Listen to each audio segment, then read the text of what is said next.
Hello, welcome to the program. I'm Jessica Van Vonderen. Parents, politicians and advocates in far north Queensland say adolescent mental health services in their region are critically short, and that's putting young people and their families into crisis. Some teenagers with severe mental illness have had no option but to be admitted to an adult mental health ward. Kathy McLeish reports from Cairns. Ruth Crouch has been on a journey no parent should have to endure. 2 years ago, her son failed to come home. He was missing for 3 months, and during that time I never once gave up hope. Our family never once gave up hope that he wasn't just being naughty and had run away or was upset about something. We always thought we'd get him back. Then after 3 months his body was found, and we found out that he had suicided, he had taken his own life. Declan Crouch was just 13. Of course that was a terrible shock, but once that shock was over, it really made me quite determined to do something about it. She set up the Declan Crouch Fund to raise money for suicide prevention.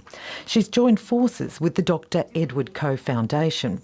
Together, the organisations are campaigning for what they say is a desperate need for adolescent mental health services in far north Queensland. The youth of the area are really impacted, and I think we need to run a parents' workshop as well as part of that. Yeah. There's a big group of kids in their late teens, early 20s who are suiciding or becoming very ill and just not getting what they need. We get calls every week about some young person that has died by suicide, and it's a real worry for us.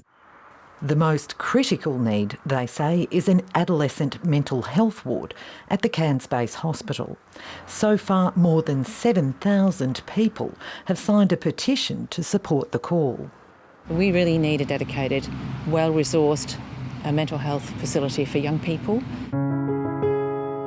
Carolyn Broughton moved her family to the Atherton Tablelands for the tropical lifestyle. Absolutely beautiful. Had I known what was going to happen, I would not have brought my son up here. Her son became ill with anorexia. She says she struggled to find services to treat him. Eventually, he was admitted to the Cairns Base Hospital, but in a ward for adult patients with mental illness. He was 16. Putting a mentally ill child in with mentally ill adults, totally inappropriate.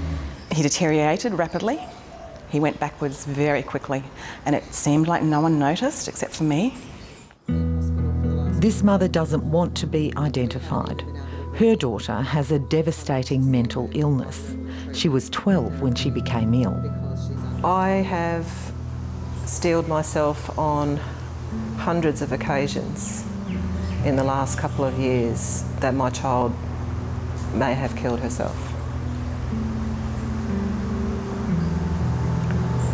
Every time the phone rings. She says her daughter was admitted to the Cairns Base Hospital on 5 occasions, 4 of those on either the maternity, surgical or paediatric wards, and that they struggled to find adequate support after she was released. We'd been supervising her at home, and on October the 19th, we nearly lost her. She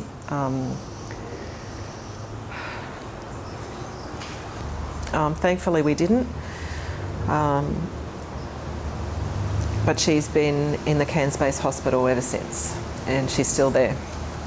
This week she was moved to an adolescent mental health ward in Brisbane. She's still waiting for a bed at the Barrett Centre, the only specialised adolescent unit that would suit her needs. She'd been on the adult mental health ward in Cairns for 4 months. She's 15 years old. She's there with people who self-harm themselves. They harm each other. They swear. She has learnt new behaviours since she's been there. All her friends and peers for the last 4 months have been adults with mental health issues. There are several plans for addressing the shortfall in services. The Cairns Base Hospital is currently undergoing major refurbishment. Under that plan, there will be an adolescent unit.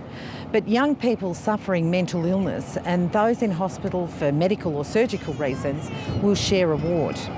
The Cairns and Hinterland Hospital and Health Service says 2 beds will be dedicated to mental health. The service says it shares the genuine concerns regarding the inpatient facilities available for young people. And while its outpatients services generally meet the needs, these services are often overstretched.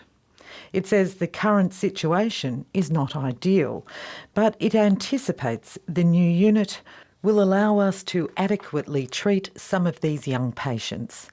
The establishment of a mental health adolescent crisis service would be a great benefit for the far north. This year, an 8-bed adolescent mental health ward will also be opened in Townsville, but advocates say it's more expensive for parents to support a child in Townsville than Brisbane, and they believe 2 beds in Cairns is not enough. Dr Brett McDermott heads the Mater Hospital Child and Youth Mental Health Service. He says a hospital needs 4 adolescent mental health beds to build the kind of expertise that's needed to effectively treat adolescents.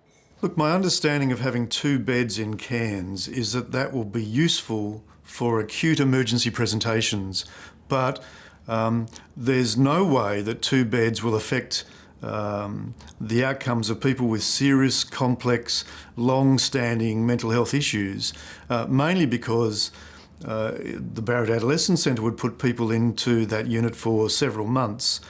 With 2 beds, one of those individuals will block 50% of your capacity. 2 will block 100% of your capacity. So I would predict within a week or 2, those beds, if they're used in that way, will be blocked and have no relevance. The Time Out House is aimed at supporting young people who have severe mental health issues. A number of them are at risk of suicide. It's not a medical facility, but under a pilot program, the house has had 4 residential beds and an outreach service that's assisted more than 100 young people in crisis. Last week it closed because the funding had run out.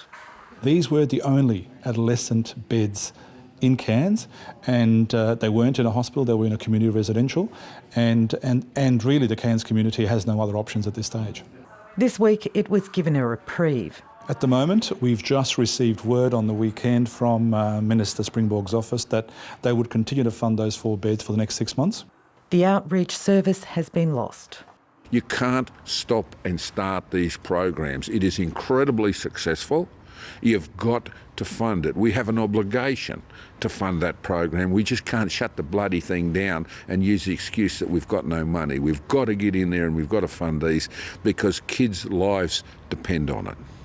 Far North Queensland state and federal politicians have joined the fight for more services because they say the situation is dire. Don't underestimate the extent of the tragedy up there, and much of it can be directly attributed to the lack of support services, both infrastructure services and social services.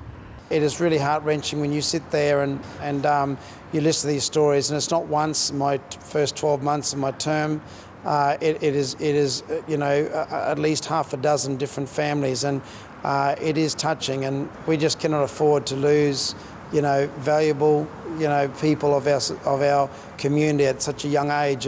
Health Minister Lawrence Springborg says he's well aware mental health is in need. A number of those things are certainly very, very true. There's no doubt that mental health services, particularly adolescent mental health services, are under pressure, and it's an area of increasing need. There are an extraordinary amount of priorities around health, and it's not an endless pot, and everyone understands that. We are dealing with what we are dealing with to try to address the situation. Last week we were confronted with this issue about the potential closure of the Time Out facility. There was no identified carry-on funding previously. It was a pilot. We've found some money to keep significant elements of that going. We will work now to look at what the longer term solutions are. For families fighting for their children's lives, that can't come soon enough. We need age-specific help, and no. They need to be in their own unit, in amongst their peers, and they need to be treated differently to adults. We need recognition that it exists, that families are doing the best they can but there's just not enough support services available to them. And if you or someone you know needs assistance or support, you can contact Lifeline Crisis Support on 13 11 14 or the Kids Helpline on 1800 55 1800. Well, the state government has lost its third minister in under a year.